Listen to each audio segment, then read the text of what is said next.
Los días pasaban, las pesadillas se hacían cada vez más horripilantes y frecuentes, y el recuerdo de Ángela había dejado un dolor en mi pecho que no paraba nunca, empujándome cada vez más a la locura. Hacía ya tiempo que había perdido la cuenta de las veces que había pensado en el suicidio, en poner fin, pero no podía, no era la opción correcta. El resurgimiento de aquel ser que dejé atrás aquel inolvidable 27 de marzo de 2004 había vuelto para acabar lo que empezó. Ángela, la chica que conocí en mi juventud, la chica a la que un día invité a salir, la chica con la que me casé, la chica a la que amaré siempre, ahora estaba muerta. Todo había ocurrido hacía un par de meses, hacía un día realmente frío, y Ángela estaba de parto. Mi coche estaba en un taller de reparación ya que se le había roto una pieza importante del chasis.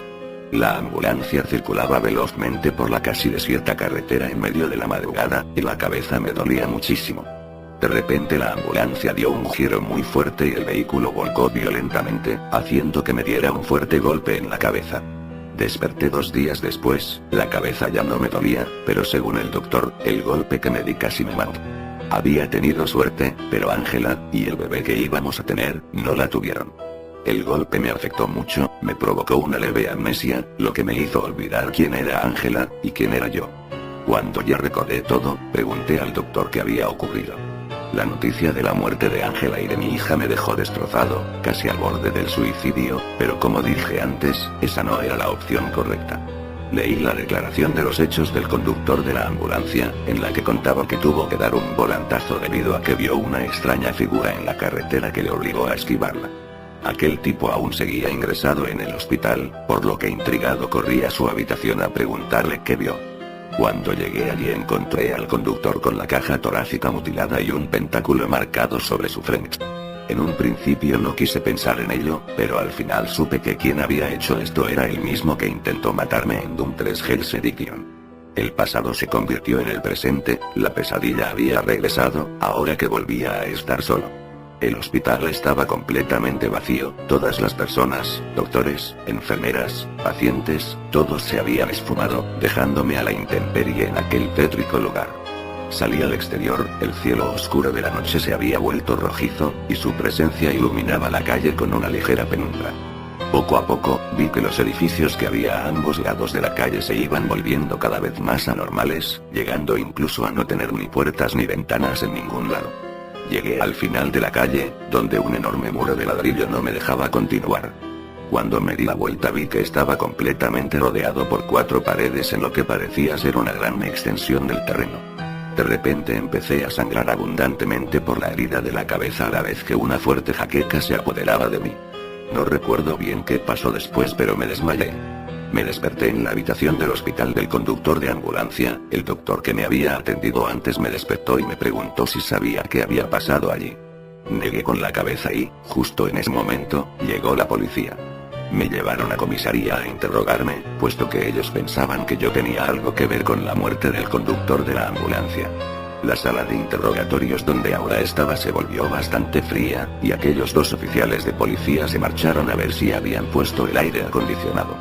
Pasaron algunos minutos, y no volvían, lo que me hizo salir de la habitación a comprobar el porqué de la tardanza de los oficiales en volver.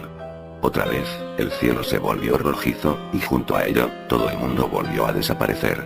Volví a salir al exterior, preguntándome si esto que estaba haciendo se consideraba escapar de la policía y caminé calle abajo. De nuevo, los edificios se volvían cada vez más deformes e ilógicos, hasta que casi al final de la calle, una enorme brecha en el suelo comenzó a escupir lava.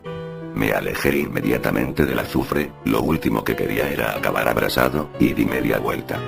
De nuevo, un gran muro de ladrillo se encontraba frente a mí. Noté que un líquido me recorría la mejilla, y al comprobar lo que era vi que se trataba de sangre, que provenía de mi cabeza, concretamente de la herida que me hice en el accidente de la ambulancia. Nuevamente un dolor de cabeza volvió a sacudir mi mente, y poco a poco, me fui desmayando hasta quedar inconsciente. Desperté en un callejón de las afueras de la ciudad, todo era normal de nuevo. Me había alejado mucho de la comisaría, aunque me sentía mejor así. La policía seguramente creería que me había fugado, lo que les haría sospechar que yo tendría algo que ver con la muerte del conductor de la ambulancia. No podía recurrir a nadie, ni a la policía, ni a mis amigos, a nadie. Lo que quiera que fuese aquello que mató al conductor de la ambulancia vendría a por mí también. Tenía que esconderme en algún lugar. Por un momento pensé en ir a mi viejo hogar, donde viví mi juventud, donde empezó toda esta pesadilla, pero ahora no era posible. La policía seguramente iría allí y no podía permitirme hablar con ellos. Un pequeño hogar abandonado a las afueras de la ciudad parecía un buen lugar, si no estaba lleno de yonkis o vagabundos.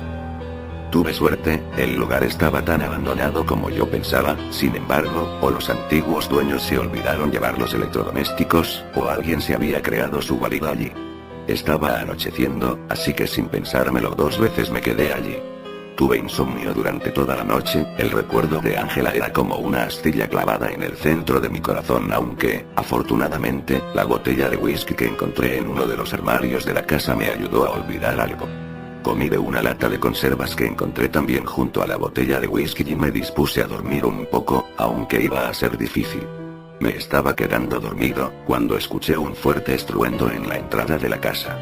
El sonido lo provocó la caída de un jarrón que estaba encima de un mueblecito de la entrada, y justo cuando cayó, una extraña voz, que curiosamente me resultaba familiar, dijo: vaya, no puede ser, se me ha vuelto a resbalar el jarrón.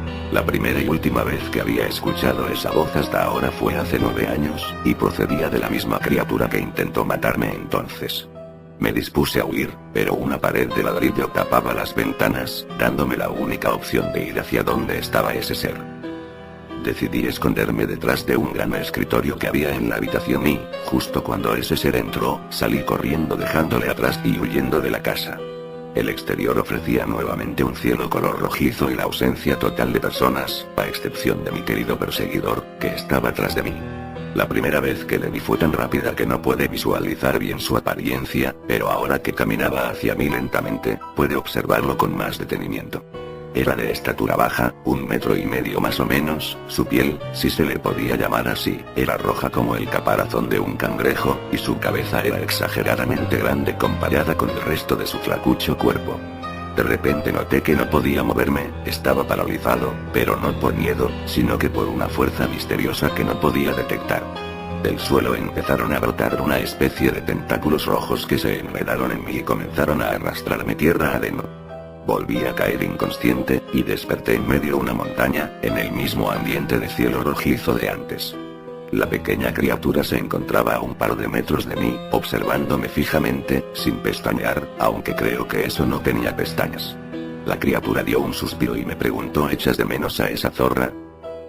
Me levanté de golpe y fui corriendo hacia la criatura con el fin de matarla, pero algo me detuvo, algo similar a lo que antes me paralizó. De la tierra emergió una criatura gigantesca que, en cierto modo, me recordaba al Cyberdemon de Doom 3 Hell's Edition. Este gigante agarró a la pequeña criatura y la estampó contra el suelo. Acto seguido, la pisó una y otra vez hasta dejarla hecha un puré rojizo oscuro, color similar al del cielo. En cuanto mató a la criatura, el gigante me miró y con voz de ultratumba me dijo: soy el Cyberdemon, ha llegado la hora de tu muerte. Pese a que aún seguía bajo el control de la fuerza misteriosa, pude moverme un poco y fui colina abajo. Al estar tumbado, descendí a gran velocidad por la pendiente de la montaña, mientras las piedras y ramas secas de árboles me golpeaban en todo el cuerpo. De repente volví a conseguir el control de mi cuerpo, pero bajaba a demasiada velocidad, por lo que tendría que llegar al pie de la montaña para poder parar, eso sí, de una forma muy violenta. Me levanté como pude, el impacto me había hecho bastante daño y me había roto un brazo. Mientras el Cyberdemon bajaba la montaña observando cómo me estaba debilitando, una fugaz luz apareció a unos escasos metros de mí. ¿Ángela? Era posible que de nuevo, al igual que en Doom 3 Hell's Edition, Ángela apareciese con aspecto de ángel para ayudarme a vencer al Cyberdemon. No, no era así. La luz había sido una ilusión creada por el propio Cyberdemon. Cuando estuvo a suficiente distancia de mí, me lanzó un golpe que me envió a más de 3 metros. El brazo me dolía una barbaridad, de hecho, se me había salido el hueso de la carne. El Cyberdemon iba a atacar de nuevo, pero yo lo sabía, y esquivé su ataque. El puño del gigante impactó fuertemente en el suelo, llegándolo a hacer vibrar y, de repente, una enorme brecha se abrió en el suelo. Yo, junto al Cyberdemon, caí por el agujero recién abierto en el suelo. Fue curioso, puesto que a pesar de que había caído desde más de 10 metros, no me hice daño alguno. Levanté la cabeza del suelo, y vi que el lugar en el que ahora estaba era una cueva enorme, iluminada por un río incandescente de lava. Sin embargo, allí hacía frío. El ciberdemon aún no había acabado conmigo, por lo que se incorporó y vino a por mí. Yo salí corriendo.